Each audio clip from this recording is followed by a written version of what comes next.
பிரியமான பிள்ளையே, உனக்கு என்று விதிக்கப்பட்டது நிச்சயமாக உன்னை வந்து சேரும். புத்தம் புதிய அழகான விடியலை நீ பார்க்கப் போகிறாய். நீ இனி நன்றாக இருக்கவும் போகிறாய். அதை நன்றாக புரிந்து கொள். உன்னுடைய உழைப்பு என்றுமே வீண் போகாது. நீ பட்ட துன்பங்களும் நீ பட்ட வேதனைகளும் நீ அனுபவித்த கஷ்டங்களுக்கும் நிச்சயமாக ஒரு நல்ல பதிலை நான் கொடுப்பேன். உன் கண்ணீருக்கு தகுந்த பதிலை நான் உனக்கு கண்டிப்பாக கொடுப்பேன். வாழ்வில் லட்சியத்தை அடைய வேண்டும், இலக்கை எட்ட வேண்டும் என்ற நம்பிக்கையும் பொறுப்பும் நிச்சயமாக எல்லோரிடத்திலும் இருக்க வேண்டும். அதே சமயம் எதையும் எதிர்கொள்ளும் பக்குவமும் மன தைரியமும் அவசியமாக இருக்க வேண்டும். இந்த வாழ்க்கையே எனக்கு வேண்டாம் என்று சொல்லும் அளவிற்கு அனுதினமும் ஒரு பிரச்சனை முடிந்தால் மற்றொரு பிரச்சனை என்று எனக்கு மட்டும் வந்து கொண்டே இருக்கிறதே என்று புலம்பாதே. நான் மட்டும் வேதனையோடு தவித்துக் கொண்டே இருக்கிறேனே என்று வருத்தமும் படாதே. உனக்கு பலமுறை நான் அறிவுறுத்திவிட்டேன். இந்த உலகத்தில் உள்ள அனைவருக்கும் இதுபோல் பல தடவை நடந்து கொண்டிருப்பது இயற்கைதான். எல்லோருக்குமே இன்பம் துன்பம் மாறி மாறி வந்து கொண்டுதான் இருக்கும். உனக்கு சிறியதாக தெரியும் பிரச்சனை மற்றவர்களுக்கு பூதாகரமாக தெரிகிறது. மற்றவர்களுக்கு சிறியதாக தெரியும் பிரச்சனை உனக்கு மிகப்பெரிய அளவில் மாற்றமாகவே தெரிகிறது. உன்னுடைய பலத்தை நீயே நம்பவில்லை என்றால் வேறு யார் நம்புவது? நன்றாக சிந்தனை செய்து பார் என் பிள்ளையே. என்னால் முடியும், என்னால் சாதிக்க முடியும், என்னால் வெற்றியை அடைய முடியும் என்று நீயே உன்னை நம்பவில்லை என்றால் உன்னால் முடியும், உன்னால் சாதிக்க முடியும், உன்னால் வெற்றியடைய முடியும் என்று எப்படி மற்றவர்கள் உன்னை பார்த்து சொல்வார்கள்? நீ முதலில் சொல், நீ முதலில் தைரியமாக வாழ்ந்து காட்டு. அப்பொழுது அவர்கள் உன்னை நோக்கி சொல்வார்கள். அவர்களைப் போல் வாழ், அவர்களைப் போல் தைரியமாக இருக்க பழகு, அவரைப் போல் நம்பிக்கையோடு இருக்க பழகு. அப்பொழுதுதான் சாதிக்க முடியும் அவரைப் போல என்று மற்றவர்கள் உன்னை கை காட்டி சொல்வார்கள். அதுதான் வெற்றியின் சின்னம். எது வந்தாலும் நம்பிக்கையோடும் மன தைரியத்தோடும் நிதானத்தோடும் செயல்படு. உன்னுடைய காரியங்கள் அனைத்தும் வெற்றிகரமாகவே நிறைவேறும். உன்னுடைய இந்த நிகழ்காலம் உனக்கு கடினமாகவே இருந்தாலும் இதுதான் நிரந்தரம் என்று எண்ணி விடாதே. மாற்றங்கள் மாறிக்கொண்டேதான் இருக்கும். உன்னுடைய கஷ்டங்களும் மாறும், உன்னுடைய துன்பங்களும் மாறும். உன்னுடைய வேதனைகளுக்கும் ஒரு முற்றுப்புள்ளி நிச்சயமாக வரும். அதை நான் உனக்கு ஏற்படுத்துவேன். நீ எல்லா செல்வ வளங்களையும் பெற்று நல்ல பெயருடன் சந்தோஷமாக சுபிக்ஷமாக வாழ்வாய். நம்பிக்கையோடு இந்த இரவை கடந்து வா. உன் வாழ்க்கையில் நல்ல மாற்றங்கள் நிச்சயமாக நிகழும். ஒளிமயமான வாழ்வு உனக்காகவே காத்து கொண்டிருக்கிறது என்ற நம்பிக்கை உன் மனதில் இருந்தால் போதும். ஒளிமயமான மிக பிரகாசமான வாழ்க்கையை நான் உனக்கு பரிசாக வழங்குவேன். நமக்கான வேலையை நாம் செய்து கொண்டேதான் இருக்க வேண்டும். நமக்கு என்று அளிக்கப்பட்ட வாழ்க்கையை நாம் வாழ்ந்து கொண்டேதான் இருக்க வேண்டும். அந்த வாழ்க்கையை எப்படி சந்தோஷமாக வாழ்வது, நிம்மதியாக வாழ்வது, வெற்றிகரமாக வாழ்வது என்ற சிந்தனை மனதில் எழுந்து கொண்டே இருக்க வேண்டும்.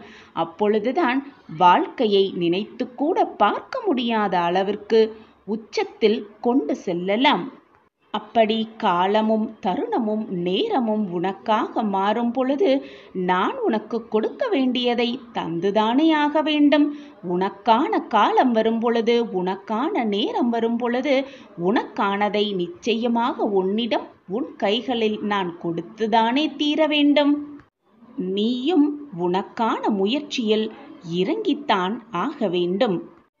நம் வாழ்க்கையில் எந்த தீங்கு வருமோ வந்துவிடுமோ என்று பயந்து கொண்டே இருக்காதே. உன்னுடைய இந்த பயம்தான் உனக்கான வெற்றியை தருவதற்கு தாமதப்படுத்தி கொண்டே இருக்கிறது. பயப்படாதே. எது வந்தாலும் எதிர்த்து நின்று போராடு. எது வந்தாலும் நான் பார்த்து கொள்வேன். என் சாயிநாதர் என்னை பார்த்து கொள்வார். வெற்றியடைவதற்கான வழியை நிச்சயமாக காட்டுவார். நான் வாழ்க்கையில் முன்னேறி விடுவேன் என்ற நேர்மறை சிந்தனை உன் மனதில் உண்டென்றால் போதும். நீ நினைத்ததற்கு மேலாக உன் வாழ்க்கையில் நான் வெற்றியடைய வைப்பேன். என்னை சர்வசாதாரணமாக நினைத்து விடாதே. நீ நினைப்பதற்கு மேலாக உன் வாழ்க்கையில் நான் உன்னை வெற்றியடைய செய்வேன். உன் சாயப்பா இருக்க உனக்கு எந்த மனக்கவலையும் வேண்டவே வேண்டாம். உன்னுடைய பிரார்த்தனைகள் அனைத்தும் பலிக்கப் போகும் நேரம் உன்னை நெருங்கிவிட்டது. நீ எதிர்பார்க்காத பல சந்தோஷ தருணங்களை நிச்சயமாக கண்குளிர பார்க்கத்தான் போகிறாய். என் பிள்ளையே, எது நடந்தாலும் உன் தன்னம்பிக்கையை மட்டும் இழந்து விடாதே. எது நடந்தாலும் தைரியமாக அனைத்தையும் நான் வெற்றி கொள்வேன், என்னால் சாதிக்க முடியும் என்ற தீர்க்கமான சிந்தனை மட்டும் உன் மனதில் இருந்தால் போதும். நீ நினைத்ததை மிக எளிதாக, மிக சுலபமாக சாதித்து காட்டலாம். எடுத்துக்கொண்ட காரியத்தில் வெற்றி பெற வேண்டும் என்று நினைப்பவர்கள், வெற்றி அடைய வேண்டும், சாதிக்க வேண்டும் என்று நினைப்பவர்கள் முதலில் உங்களுடைய இலக்கை தெளிவாக வைத்துக் கொள்ளுங்கள். அந்த இலக்கில் நேர்மறை எண்ணங்களும் நம்பிக்கைகளும் சூழ்ந்து இருக்க வேண்டும். அப்பொழுதுதான் உன்னுடைய இலக்கை மிக சுலபமாக உன்னால் அடைய முடியும்.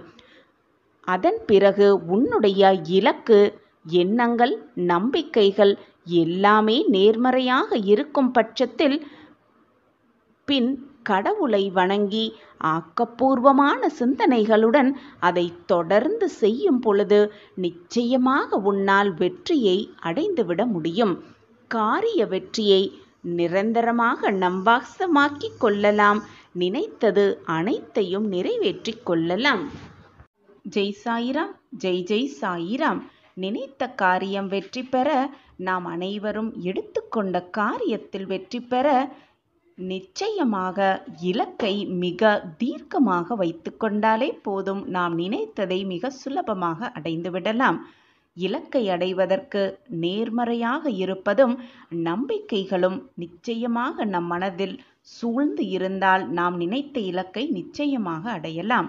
அதை தொடர்ந்து செய்யும் பொழுது கடவுளை வணங்கி ஆக்கப்பூர்வமாக நேர்மறை சிந்தனையோடு நம்ம செஞ்சோன்னா நிச்சயமாக அந்த வெற்றியை நம்ம அடையலாம். அதே மாதிரி காரிய வெற்றி, நினைத்த காரியத்தை வெற்றி பெற வேண்டும்னா நம்ம வணங்க வேண்டிய தெய்வங்கள்லாம் என்னென்ன அப்படிங்கிறத ஒன்றன் பின் ஒன்றாக பார்க்கலாம். நம் வாழ்க்கையில் செல்வம் சேர்ந்து செல்வ செழிப்போடு வாழ வேண்டுமென்றால் மகாலட்சுமி தாயாரை மனதார பிரார்த்தனை செய்து கொள்ளலாம். ஆயுள் ஆரோக்கியம் பெற வேண்டுமென்றால் ருத்திர பகவானை வழிபாடு செய்யலாம். கல்வியில் சிறந்து விளங்க, கல்வியில் தேர்ச்சி பெற்று மிக பிரம்மாண்டமாக வாழ்க்கையில் முன்னேற சரஸ்வதி தேவியை வழிபாடு செய்யலாம். திருமணம் இனிதே நடைபெற, திருமண பாக்கியம் இனிதே கடைகூட ஸ்ரீ காமாட்சி அம்மனை மனதார வேண்டிக் கொள்ளலாம். மாங்கல்யம் நிலைத்து இருக்க மங்கள கௌரியை வழிபாடு செய்யலாம். புத்திர பாக்கியம், நிலையான செல்வம், நிலையான புத்திர பாக்கியம் கிடைக்க சந்தான லக்ஷ்மியும் சந்தான கிருஷ்ணரையும் மனதார வழிபாடு செய்தால் புத்திர பாக்கியம் இனிதே கிடைக்கும். பகைவரின் தொல்லை நீங்க திருச்செந்தூரில் வீட்டிருக்கும் முருகப்பெருமானை மனதார பிரார்த்தனை செய்து கொண்டால் பகைவரின் தொல்லையெல்லாம் விலகி வாழ்வில் பிரம்மாண்ட வெற்றியை நிச்சயமாக பெறலாம். புதிய தொழில் துவங்க வேண்டுமென்றால் மனதார ஸ்ரீ கஜலட்சுமியை வழிபாடு செய்யலாம். நாம் தொழில் துவங்க அத்தனை வழிகளையும் மிக சாதகமாகவே நமக்கு காட்டுவார் ஸ்ரீ கஜலட்சுமி தாயார். நாம் எடுத்துக்கொண்ட காரியத்தில் வெற்றி பெற ஆசையுடன் விடாமுயற்சியும் நம்பிக்கையும் மிக மிக அவசியம். அந்த நம்பிக்கை என்னால் நிச்சயம் இந்த காரியத்தை முடிக்க இயலும் என்ற மன உறுதியுடன் அமைய வேண்டும். அந்த நம்பிக்கை, நான் இந்த முயற்சியில் நிச்சயமாக முன்னேறுவேன், நிச்சயமாக வெற்றியடைவேன் என்ற சிந்தனை மனதில் வைத்துக்கொண்டே எப்பொழுதும் நேர்மறை சிந்தனை, நேர்மறை எண்ணத்தோடு நாம் வாழ்ந்தால் நான் நினைத்ததற்கு மேலாக நம் வாழ்க்கையில் மிக பிரம்மாண்டமான பிரகாசமான வெற்றியை நம் வசமாக்கி கொள்ளலாம். என் வாழ்க்கையில் நான் வெற்றி பெறுவது எப்படி? எனக்கு துணையாக யாருமே இல்லையே, எனக்கு தோள் கொடுக்க எவருமே இல்லையே, எனக்கு உதவி செய்யவும் யாருமே இல்லையே என்று இல்லையே இல்லையே என்று நினைத்து கொண்டிருந்தால் அனைத்துமே இல்லாமலே போய்விடும். எல்லாம் இருக்கு, என்னால் எல்லாம் முடியும், அனைத்துமே என்னால் சாதிக்க முடியும் என்று நேர்மறையாக சிந்தனை செய். நீ நினைக்காததையும் நடத்தி காட்டும் வல்லமை உன்னுடைய எண்ணத்திற்கு இருக்கிறது. எப்பொழுதுமே கவலைப்படவே கூடாது. உன் லட்சியத்தை அடைவதற்கான எண்ணம் மட்டுமே உன் மனதில் இருக்க வேண்டும். அந்த எண்ணமே உன் வாழ்க்கையில் வெற்றியடைய செய்யும். உன்னை எப்பொழுதும் சர்வ நிச்சயமாக எப்பொழுதுமே தோல்வியை சந்தித்து அலைந்து திரிந்து நீ படும் வேதனை மிகவும் மோசமானதுதான். அந்த கடினமான சூழ்நிலையிலும் கூட உன்னிடம் யாருமே இரக்கப்படவே இல்லையே, யாருமே மதிக்கவே இல்லையே என்று வருத்தப்படாதே. அடுத்தவர் மனதை காயப்படுத்தியவர்கள், அடுத்தவர் மனதை நோகடித்தவர்களுக்கான வலியை நிச்சயமாக காயப்படுத்தினவர்கள், நோகடித்தவர்கள் அனுபவிப்பார்கள், அனுபவிப்பே தீருவார்கள். காலம் அதற்கான தக்க பதிலை அவர்களுக்கு கொடுக்கும்.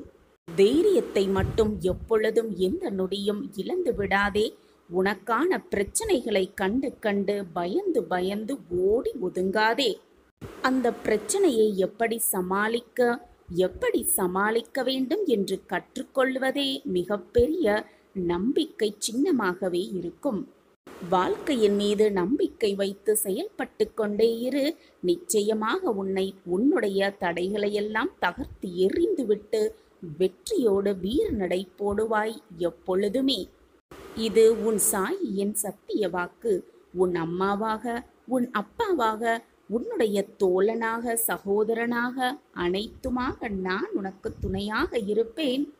தாங்கவே முடியாத, பொறுத்து கொள்ளவே முடியாத பல கஷ்டங்களை அனுபவித்து, வேதனையை அனுபவித்து அதிலிருந்து வெளியில் வரும் பொழுதுதான் தெரிகிறது வாழ்க்கையில் சில உறவுகளையும் சில நிகழ்வுகளையும் சந்திக்காமலேயே இருந்திருக்கலாம் என்று. அப்பொழுதுதான் உன் மனதிற்கு புலப்படுகிறது. நிகழ்வுகளை சந்திப்பதும் சந்திக்காமல் இருப்பதும் நீ முடிவு எடுப்பதில்லை. ஏற்கனவே எல்லாமே முடிவு செய்யப்பட்டதுதான். முடிவு செய்யப்பட்டதுதான் உன் வாழ்வில் இது நாள் வரை நடந்து கொண்டிருக்கிறது. இனியும் எல்லாமே அப்படித்தான் நடக்கும். அதுதான் உன் வாழ்வின் கர்ம வினை. எது உன் வாழ்வில் நடக்க வேண்டும் என்று இருக்கிறதோ அது நிச்சயமாக உன் வாழ்வில் நடந்தே தீரும். ஆனால் நீ என்னை முழுவதுமாக சரணடைந்தால் உன்னுடைய கர்ம பலத்தின் முழு கஷ்டங்களையும் முழு வேதனைகளையும் நானே உனக்காக தாங்குவேன். அதை அனுபவிக்கும் மன வலியையும் உனக்கு தருவேன், மன வலிமையையும் உனக்கு தருவேன். உன்னுடைய பிரச்சனைகளை பற்றி யோசித்து கொண்டே இருப்பதை விட உன் மனதில் என்னுடைய நாமத்தை உச்சரித்து கொண்டே இரு. சாயி சாயி என்று சொல்லுவோருக்கு எந்த துன்பமும் நெருங்கவே முடியாது. சாயி என்று ஒரு முறை சொல்லிப்பார். வராத இன்பமும் உன்னிடம் வந்து சேரும். கஷ்டம் உன்னை விட்டு வெகு தூரம் ஓடியே விடும். எப்பொழுதுமே உன் மனதை அமைதியாக வைத்திரு. அமைதியைப் போல் நல்லதொரு ஆயுதமும் இல்லை, ஆறுதலும் இல்லை. ஒவ்வொரு பிரச்சனைக்கும் ஏதோ ஒரு தீர்வு இருக்கிறது. தீர்வே இல்லாத பிரச்சனையை உருவாக்குவதே இல்லை இறைவன். பிரச்சனை என்று ஒன்று வந்தால் அதற்கு முடிவு என்று ஒன்று நிச்சயமாக இருக்கும். பிரச்சனை வந்துவிட்டதே என்று அயர்ந்து உட்கார்ந்து விட்டால் எதையுமே உன்னால் யோசிக்க கூட முடியாது. யோசிக்கவே முடியாத பட்சத்தில் எதையுமே உன்னால் தீர்க்கமாக செய்யவும் முடியாது. எனவே பிரச்சனை வந்துவிட்டால் சோர்ந்து உட்கார்ந்திடாமல் அந்த பிரச்சனையை எதிர்த்து நின்று பார். எனக்கு துணையாக என் அப்பா இருக்கிறார் என்று சொல்லிப்பார். வந்த பிரச்சனை உன்னை விட்டு விலகிவிடும் வெகு சுலபமாக. பிரச்சனை என்று ஒன்று இருந்தால் அதற்கு தீர்வு கண்டிப்பாக இருக்கும். தீர்வே இல்லாத பிரச்சனை உனக்கு வந்தால் அது பிரச்சனையே இல்லை என்று தான் நீ எடுத்துக்கொள்ளுமே வேண்டுமே தவிர, பிரச்சனை வந்துவிட்டதே என்று புலம்பிக் கொண்டிருந்தால் உன் வாழ்க்கையை யார்தான் வாழ்வது? உரிமை இல்லாத இடத்தில் எதையுமே எதிர்பார்க்காதே. எதையுமே எதிர்பார்த்து கொண்டிருந்தால் அது கிடைக்கவில்லை என்றால் அதுவே மிகப்பெரிய ஏமாற்றமாகவே இருக்கும். எனவே எதிர்பார்க்காதே. வருவது வரட்டும், போவது போகட்டும், இருப்பது இருக்கட்டும் என்று உன் வாழ்க்கையை, உனக்கு கிடைத்திருக்கும் அற்புதமான வாழ்க்கையை சந்தோஷமாக வாழ பழகு. நீ நினைப்பதற்கு மேலாக எல்லாம் உன் வாழ்க்கையில் ஏற்றமிகு மாற்றங்களாகவே இருக்கும். இன்று உன் மனம் நோகும்படி எதுவுமே நடக்காது. நாளையே நீ என் ஆலயம் வந்து நன்றி சொல்வாய். உன் வாழ்வில் நடப்பெறும் மாற்றங்களை பார்த்து நானும் அதற்காக உனக்காகவே காத்து கொண்டிருக்கிறேன் பிள்ளையே. அகிலாண்ட பிரம்மா அகிலத்தின் நாதா எல்லோர்க்கும் நீயே ஓம் சாய் பாபா. என் பிள்ளையாகிய நீ கோடீஸ்வர யோகம் பெற்று பெரும் வளர்ச்சி அடைவாய். உன்னுடைய வளர்ச்சி யாராலும் இருக்காது. உன்னுடைய கடின உழைப்பாலும் உன்னுடைய முயற்சியாலும் தான் உன் வாழ்க்கையில் நீ முன்னேற்றத்தை அடைவாய். உறங்காமல் தூக்கமில்லாமல் நீ செய்த முயற்சியின் பலனாகத்தான் நீ அந்த கோடீஸ்வர ராஜயோகத்தை பெறப்போகிறாய். யாராவது உன்னை ஏளனமாக பார்த்தாலோ பேசினாலோ அவர்களின் சொல்லை காதில் வாங்கிக் கொள்ளாதே. பேசுபவர்கள் பேசிக்கொண்டுதான் இருப்பார்கள். உன்னுடைய முயற்சியாலும் உன்னுடைய மன நிம்மதிக்காகவும் நீ உழைத்து முன்னேறினாய். இது உனக்கு நன்றாகவே தெரியும். உன்னை சுற்றி இருப்பவர்களுக்கும் அது தெரிந்திருக்க வேண்டும் என்ற அவசியமில்லை. அதனால் உன்னை ஏளனமாக பார்ப்பவர்களும் பேசுபவர்களும் பேசிக்கொண்டே இருக்கட்டும். உன்னுடைய வேலையை செய்து கொண்டே இரு. உன் மனதிற்கு எது சரி என்று படுகிறதோ, உன் மனதிற்கு எது ஆத்மார்த்த திருப்தியோடு இருக்கிறதோ அந்த வேலையை திறம்பட செய்து கொண்டே இரு. அதுவே உன் வாழ்க்கைக்கும் உன் மனதிற்கும் நிம்மதியை அள்ளி அள்ளி தரும். நீ முயற்சி செய்து கொண்டே இரு. உன்னால் முடியும் வரை முயற்சி செய்து கொண்டே இரு என்று நான் கூறவில்லை.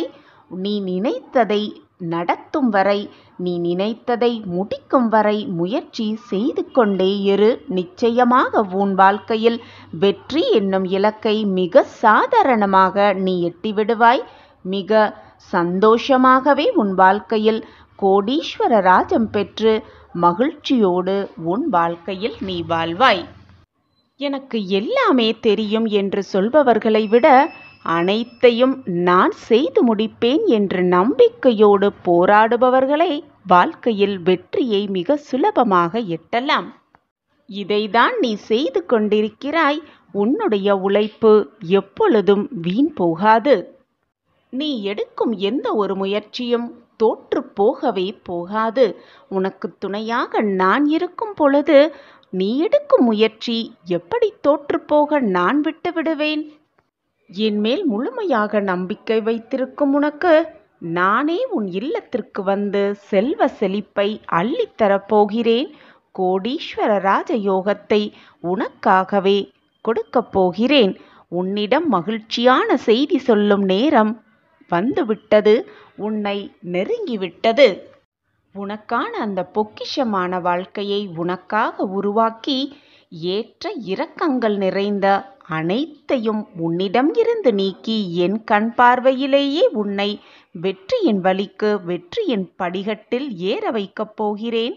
இப்பொழுது அந்த இடத்தில்தான் நீ நின்று கொண்டிருக்கிறாய். வெற்றிக்கான அனைத்து ஏற்பாடுகளும் தயாராகிவிட்டன. உன் வாழ்க்கையில் சகல சௌபாக்கியத்தோடு என்னுடைய பரிபூரண ஆசிர்வாதத்தை பெற்று சுகமாகவும் பலமாகவும் வாழத்தான் போகிறாய். என்னுடைய பிள்ளைக்கான இடம் எதுவென்று நானே நிர்ணயம் செய்து அதற்கான வழியை நானே தருவேன். நீ சந்தோஷமாக முகமலரும் அந்த நிகழ்வை பார்த்து உன் சாய் ஆனந்தமடைவேன். உன்னுடைய அந்த ஆனந்த கண்ணீரை துடைக்கவும் உன் சாயி தேவா நானே வருவேன். உன் வாழ்க்கை மிக அழகாகவே மாறும். நீயே பார், தெய்வத்தை வணங்கிய பின்பு இறைவனிடம் அனைத்தையும் கூறிய பின்பு உன் வாழ்க்கையில் ஏற்றங்கள் நிகழாமல் இருந்து விடுமா? நல்ல மாற்றங்களும் உனக்கான அத்தனை யோகங்களும் உன்னை தேடி வரும். சர்வ நிச்சயமாக நான் அதை உன்னிடம் கொண்டு வந்து சேர்ப்பேன். எந்த கஷ்டங்களும் எந்த தீங்கும் உன்னை நெருங்கவே நெருங்காது. அனைத்தையும் நான் பார்த்து கொள்வேன். ஒன்றை நன்றாக புரிந்து கொள், உன் வாழ்க்கை பயணத்தில் உன்னால் இறுதி வரை யாரையுமே அழைத்து செல்லவே முடியாது. சில சமயம் நீ மனதில் நினைத்திருப்பாய், நம் வாழ்க்கை பயணத்தில் இறுதி வரை இவர் வந்தால் நன்றாக இருக்குமோ, இந்த உறவு வந்தால் நன்றாக இருக்குமே என்ற எண்ணம் உன் மனதில் தோன்றும். சில தருணம் உனக்கு மாறிக்கொண்டேதான் இருக்கும். அப்படி இருக்கும் பொழுது உன் மனதும் பல மாற்றங்களை அடைந்தே தீரும். காலங்கள் மாறிக்கொண்டேதான் இருக்கும், தருணங்களும் மாறிக்கொண்டேதான் இருக்கும். இப்படி மாற்றங்கள் நிகழ்ந்து கொண்டே இருக்கும் பொழுது நாமும் அப்படியே மாற்றங்கள் வருகிறதே, நாம் ஏன் என்ன செய்ய வேண்டும் என்று நினைத்து கொண்டு அப்படியே இருந்துவிடவும் முடியாதல்லவா? நமக்கான வேலையை நாம் செய்து கொண்டேதான் இருக்க வேண்டும். நமக்கு என்று அளிக்கப்பட்ட வாழ்க்கையை நாம் வாழ்ந்து கொண்டேதான் இருக்க வேண்டும். அந்த வாழ்க்கையை எப்படி சந்தோஷமாக வாழ்வது, நிம்மதியாக வாழ்வது, வெற்றிகரமாக வாழ்வது என்ற சிந்தனை மனதில் எழுந்து கொண்டே இருக்க வேண்டும். அப்பொழுதுதான் வாழ்க்கையை நினைத்து கூட பார்க்க முடியாத அளவிற்கு உச்சத்தில் கொண்டு செல்லலாம். அப்படி காலமும் தருணமும் நேரமும் உனக்காக மாறும் பொழுது நான் உனக்கு கொடுக்க வேண்டியதை தந்துதானே ஆக வேண்டும். உனக்கான காலம் வரும் பொழுது, உனக்கான நேரம் வரும் பொழுது உனக்கானதை நிச்சயமாக உன்னிடம் உன் கைகளில் நான் கொடுத்துதானே தீர வேண்டும். நீயும் உனக்கான முயற்சியில் இறங்கித்தான் ஆக வேண்டும். நம் வாழ்க்கையில் எந்த தீங்கு வருமோ வந்துவிடுமோ என்று பயந்து கொண்டே இருக்காதே. உன்னுடைய இந்த பயம்தான் உனக்கான வெற்றியை தருவதற்கு தாமதப்படுத்தி கொண்டே இருக்கிறது. பயப்படாதே. எது வந்தாலும் எதிர்த்து நின்று போராடு. எது வந்தாலும் நான் பார்த்து கொள்வேன். என் சாயிநாதர் என்னை பார்த்து கொள்வார். வெற்றியடைவதற்கான வழியை நிச்சயமாக காட்டுவார். நான் வாழ்க்கையில் முன்னேறி விடுவேன் என்ற நேர்மறை சிந்தனை உன் மனதில் உண்டென்றால் போதும், நீ நினைத்ததற்கு மேலாக உன் வாழ்க்கையில் நான் வெற்றியடைய வைப்பேன். என்னை சர்வசாதாரணமாக நினைத்து விடாதே. நீ நினைப்பதற்கு மேலாக உன் வாழ்க்கையில் நான் உன்னை வெற்றியடைய செய்வேன். உன் சாயப்பா இருக்க உனக்கு எந்த மனக்கவலையும் வேண்டவே வேண்டாம். உன்னுடைய பிரார்த்தனைகள் அனைத்தும் பலிக்கப் போகும் நேரம் உன்னை நெருங்கிவிட்டது. நீ எதிர்பார்க்காத பல சந்தோஷ தருணங்களை நிச்சயமாக கண்குளிர பார்க்கத்தான் போகிறாய். என் பிள்ளையே, எது நடந்தாலும் உன் தன்னம்பிக்கையை மட்டும் இழந்து விடாதே. எது நடந்தாலும் தைரியமாக அனைத்தையும் நான் வெற்றி கொள்வேன், என்னால் சாதிக்க முடியும் என்ற தீர்க்கமான சிந்தனை மட்டும் உன் மனதில் இருந்தால் போதும், நீ நினைத்ததை மிக எளிதாக மிக சுலபமாக சாதித்து காட்டலாம். எடுத்துக்கொண்ட காரியத்தில் வெற்றி பெற வேண்டும் என்று நினைப்பவர்கள், வெற்றி அடைய வேண்டும், சாதிக்க வேண்டும் என்று நினைப்பவர்கள் முதலில் உங்களுடைய இலக்கை தெளிவாக வைத்துக் கொள்ளுங்கள். அந்த இலக்கில் நேர்மறை எண்ணங்களும் நம்பிக்கைகளும் சூழ்ந்து இருக்க வேண்டும். எப்பொழுதுமே சந்தேக கண்ணோடே எதையுமே பார்க்காதே. பார்த்து ஒரு முடிவுக்கு வந்து விடாதே. ஏனென்றால் தீங்கு ஏற்படும் எதையுமே நான் உனக்கு கொடுப்பதும் இல்லை, உன்னை நெருங்க விடுவதும் இல்லை. உறுதியோடு இரு. உனக்கு வந்த அனைத்து சோதனைகளையும் தவிடு பொடியாக்கிவிட்டு நீ வெற்றி பெறுவது உறுதிதான் என் குழந்தையே. என் அன்பு குழந்தையே, இதுவும் கடந்து போகும் என்று காத்து கொண்டே இருக்காதே. சில பிரச்சனைகளை, சில சூழ்நிலைகளை நாம் தான் கடந்து செல்ல வேண்டுமே தவிர அது நம்மை கடந்து செல்லவே செல்லாது. அப்படி நீ கடந்து போகவில்லை என்றால், உனக்கு வந்திருக்கும் பிரச்சனைகளை நீ கடந்து போகவில்லை என்றால், அந்த பிரச்சனைகளே உன்னை கடத்தி எங்கோ சென்றுவிடும். சுற்றி இருப்பவர்கள் அனைவரிடமே பொறுமை காப்பவர்களுக்கு இந்த உலகத்தில் என்ன பெயர் கிடைக்கிறது தெரியுமா? கோமாளி என்ற பட்டம்தான் கிடைக்கிறது. நேர்மையான மனம் பெற்றவர்களுக்கு இந்த உலகத்தில் என்றும் என்றென்றுமே மதிப்பு இல்லைதான். இந்த உலகத்தில் வேண்டுமானால் மதிப்பு இல்லாமல் இருக்கலாம், ஆனால் அந்த இறைவனின் மனதில் மிகப்பெரிய மதிப்போடு அவர்கள் வாழலாம். அவர்களிடம் நிச்சயமாக இறைவனின் மிகப்பெரிய பொக்கிஷமும் பரிசும் கிடைக்கும் என்பதுதான் உண்மையிலும் உண்மை. வாழ்வில் ஜெயிக்க வேண்டும் என்ற சிந்தனை யார் ஒருவன் மனதில் வருகிறதோ அவர்கள் மனதில் பொறுமை என்ற சிந்தனையும் தானாகவே வந்து விடுகிறது. லட்சியமே இல்லாத ஒருவன் இந்த உலகத்தில் வெற்றி பெறுவதற்கு தகுதி இல்லாதவன் என்றுதான் அர்த்தம். உனக்கான லட்சியத்தை நீயே உருவாக்கு. உனக்கான நோக்கத்தை நீயே உருவாக்கி அந்த லட்சியத்தை அடைவதற்கான வழியையும் நீதான் கண்டுபிடிக்க வேண்டும். அப்பொழுதுதான் வெற்றியை நோக்கி உன் பயணம் இருக்கும். நம்பியவர்களுக்கு, முழுமையாக நம்பியவர்களுக்கு வழிகாட்டியாகவும், நம்பாதவர்களுக்கு அவர்களோடு சேர்ந்து வழிபோக்கர்களாகவும் இருந்து விடுவதுதான் மிக மிக நல்லது. ஏனென்றால் உலகமே அப்படித்தான் இருந்து கொண்டிருக்கிறது குழந்தையே. எப்பொழுதுமே நேர்மையாக இருப்பவர்களுக்கு கோபம் சற்று அதிகமாகத்தான் வரும். காரணம் என்ன தெரியுமா?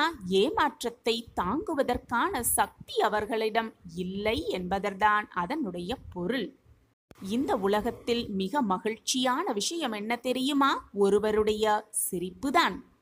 அதைவிட மிக சிறந்த விஷயம் என்ன தெரியுமா? அவர்களின் சிரிப்புக்கு நாம் காரணமாக இருக்கிறோம் என்ற எண்ணமே போதும். மிகப்பெரிய ஒரு பொக்கிஷமான எண்ணம். வாழ்க்கையில் எப்பொழுதுமே மற்றவர்களை சார்ந்து வாழ்ந்து விடாதே. ஏனென்றால் உன்னுடைய நிழல் கூட வெளிச்சம் உள்ளவரை மட்டுமே உன்னோடு வரும். அது கூட வெளிச்சம் உள்ளவரை மட்டுமே உன்னோடு பயணிக்கும். இந்த உலகத்தில் ஒருவனுக்கு கிடைத்த மிகப்பெரிய வரம் என்ன தெரியுமா? திருப்தியான மனம் மட்டும்தான். ஒருவரை நம்புவதாக இருந்தால் அவர் சொல்லுவதை மட்டும் கேட்டுவிட்டு அதை அப்படியே நம்பிவிடாதே. அவர் செய்யும் செயலை பார்த்துவிட்டு பின் அந்த நம்பிக்கையை அவர் மேல் வை. அதுதான் நல்ல விதமாகவே இருக்கும். தன்னை வேதனைப்படுத்தியவர்கள், தன்னை காயப்படுத்தியவர்கள், அவர்களையே மன்னிக்கும் மனம் படைத்தவர்கள்தான் இந்த உலகத்தில் மிகப்பெரிய நல்ல மனம் படைத்தவர்களாகவே இருப்பார்கள். நீயும் அப்படியாப்பட்ட பொக்கிஷம்தான். நான் தேடி கண்டுபிடித்த பொக்கிஷம். உன்னுடைய நல்ல மனம் எனக்கு நன்றாகவே தெரியும். எதற்காக நீ காத்து கொண்டிருக்கிறாயோ அது நடக்க இருக்கும், நடக்கும். சரியான நேரத்தில், சரியான இடத்தில், சரியான காரணத்தோடு அனைத்துமே உனக்கு சுபமாக நடக்கும். நான் இருக்கிறேன். எதற்குமே நீ கவலைப்படாதே. நீ ஏன் கவலைப்படுகிறாய்? முதலில் என்னை நீ தஞ்சமடைந்து விட்டாய் அல்லவா? நான் பார்த்து கொள்கிறேன். இனி எதற்குமே நீ பயப்பட தேவையே இல்லை. உனது மனம், புத்தி, அகங்காரம் என்னும் மூன்றையும் என்னிடம் சமர்ப்பித்துவிட்டு, இவ்வுலக வாழ்க்கையில் உன் கையில் எதுவுமே இல்லை, அனைத்தையுமே உன் அப்பாதான் இயக்குகிறேன் என்ற மனோபாவத்தை முதலில் ஏற்படுத்திக்கொள். எதிலுமே அவசரப்படாதே. பொறுமையாக இரு. என் மீது உன் பாரத்தை இறக்கு. நான் சுமக்கிறேன் அனைத்தையும். என் மீது முழு நம்பிக்கை வைத்து நீ செய்யும் அனைத்து செயல்களுக்கும் என்னை பொறுப்பாளியாக்கு. உன் செயலை உன் விருப்பப்படி நான் செய்து முடிக்கிறேன். நான் இருக்கிறேன் அனைத்திற்கும் சாட்சியாக. கவலைப்படுவதற்கு என்ன காரணம்தான் இருக்கிறது? உனக்கானது என்றால் உனக்கு என்று அந்த இறைவன் முடிவு செய்துவிட்டால் எங்கு இருந்தாலும் அது உன்னை தேடி வரும். யார் தடுத்தாலும் அது உன்னிடமே வந்து லயித்து நிற்கும். என்னதான் நடந்தாலும் அது உன்னை தேடி வரவில்லை என்றால் அது உனக்கானது இல்லை என்பதை முடிவு செய்து கொள். ஒருபோதுமே ஒருவர் மீது அதிகமாக அன்பும் பாசமும் அக்கறையையும் வெளிப்படுத்தி விடாதே. ஏனென்றால் விலையே இல்லாத எதையுமே குறைத்து மதிப்பிடுவதுதான் இந்த மனிதனின் மனோபாவம். உன்னை வீழ்த்துவதற்கு எந்த திசையிலிருந்தும் யார் வந்தாலும் உன்னை காப்பதற்கு அனைத்து திசைகளிலிருந்தும் நான் இருக்கிறேன் குழந்தையே. மனதை போட்டு குழப்பிக்கொள்ளாதே. வேதனைப்படாதே. கண்ணீரை தேவையில்லாமல் வீணடிக்காதே. பாதுகாக்க நான் இருக்கிறேன். யாமிருக்க பயமேன் குழந்தையே. அடிக்கடி கோபப்பட்டு கொண்டே இருந்தால் அந்த கோபத்திற்கு மரியாதையே இருக்காது. ஆனால் கோபமே படாமல் இருந்துவிட்டால் நமக்கே மரியாதை இருக்காது. உனக்கு நல்ல நேரம் துவங்கிவிட்டது. இதோ உன்னை தேடி உன் வீட்டிற்கே நான் வந்து விட்டேன். என் உருவத்தில் மூன்றில் ஏதாவது ஒன்றை தொட்டுவிட்டு நீ உள்ளே வந்திருக்கிறாய் என்றால் உனக்கான நல்ல நேரம், உனக்கான இனிப்பான நேரம், உனக்கான மங்கள நேரம், உனக்கான சுபமான நேரம் வந்துவிட்டது என்பதை முடிவு செய்து கொள். நம்பிக்கையோடு இரு, தீர்க்கமான சிந்தனையோடு இரு. அப்பா இருக்கும் வரை நமக்கு எதற்குமே கவலையே வேண்டாம் என்ற சிந்தனையோடு இரு. நான் இருக்கிறேன். உன் சாயப்பா உன்னோடு இருக்கும் வரை உனக்கு ஏன் மனக்கவலை? பல பேர் தேவைக்காக பழகுவார்கள், இன்னும் சில பேர் தேவை இருக்கும் வரை பழகுவார்கள். ஒரு சிலர் மட்டுமே எந்த காரணம் இல்லாமல் அன்புக்கு மட்டுமாகவே பழகுவார்கள். அவர்களை எந்த சூழ்நிலையிலும் விட்டு கொடுக்காதே என் பிள்ளையே.